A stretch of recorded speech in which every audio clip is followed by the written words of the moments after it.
So the next name for Christian was the name disciple. In Acts chapter 9 verse 1, it says, Then Saul, still breathing threats and murder against the disciples of the Lord, went to the high priest. Now, what does the word disciple mean? Disciple comes from the Greek word, and that's up there as well, and it means the mental effort needed to thinking through something. Thus, it means someone who learns and applies what he has learned. So a disciple is one who's been properly taught, but the proper teachings lead to proper living. That is a Christian. A Christian is one who searches the scriptures, who puts himself in a position to be discipled by someone, and that teaching leads to living. Now, Jesus said there's a wise man and a foolish man. And he said the foolish man is the one who comes and hears what is said, but does nothing about it. And he called that person a foolish man. Now, foolish man does not mean someone who doesn't have intelligence or knowledge, because Jesus proves to us it's someone who knows what he has said. He has come and heard what Jesus said. In fact, the biblical concept of fool is someone who lives a godless life. The fool says in his heart, there is no God. So what he is saying is there are people who can claim to be Christian,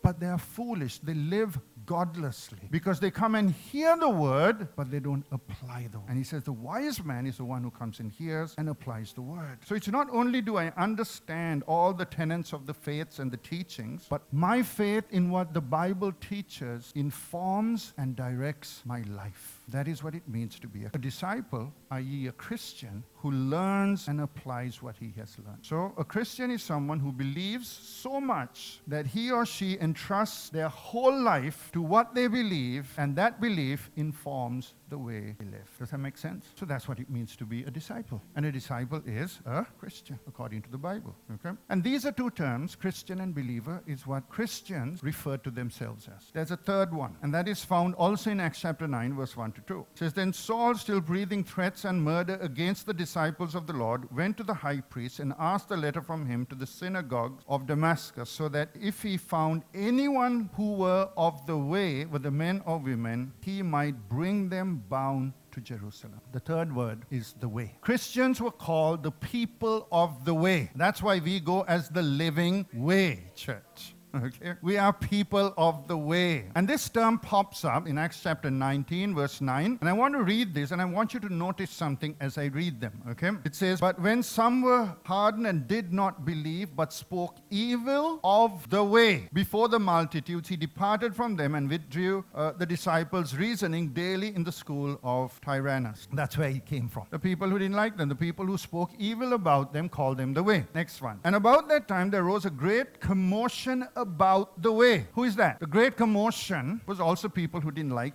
the Christians. Acts 22 verse 4. They persecuted this way to the death, binding and delivering into prison both men and women. Acts 24:14. But this I confess to you, that according to the way which they call a sect, so I worship the God of my fathers, believing all things which are written in the law and in the prophets. Acts 24 verse 22. But when Felix heard these things, having more accurate knowledge of the way, he adjourned the proceedings. Who is referring to Christians as the people of the way? Non-believers. Why would they Sunday say the people of the way? Because they noticed something about these people. And they would look at their life and say, listen, there's a way that we all live. There's a way of life of the non-believers, of the Jews, of the Greek, of the barbarians of the time. But these people had a different way of life. And therefore, the people looking at the Christians said, well, they're the people of the way. And why did they call them the people of the way? I believe it had something to do with what Jesus said, I am the way, the truth, and the life. They were following the way. So what was happening was that literally the way that the disciples were living was becoming noticeable, and it was a way that was very different and so distinct that it was obvious. So they said, listen, you're the people of the way. Let me ask you a question then. If you're a Christian, do non-believers look at you and say, there's something different about you? There's something so noticeable in the way you make decisions in life. There's something so different about the way you speak. Or is the only distinguishing feature that you turn up to church on Sunday? Well, there has to be a difference. Because when you believe and when you entrust your whole life to that faith, that way of living causes you to learn and apply those truths. And as you learn and apply those truths, your lifestyle becomes so distinct that people begin to notice and say there is a difference. See, when Jesus called Christians the salt and the light, what he was saying is your lifestyle cannot be hidden. No matter how much you try to hide it, and by the way, some of these guys are actually trying to live low-key lives. Because unlike today, back then, if you came out saying, I'm a Christian, I'm proud to be a Christian, they would have taken you and killed you. So you were trying to live a low-key life. But the problem was this. Jesus says you can't, because when you walk into a community of people, the flavor of your life changes the flavor of the atmosphere there. When you walk into a situation as a Christian, you are the light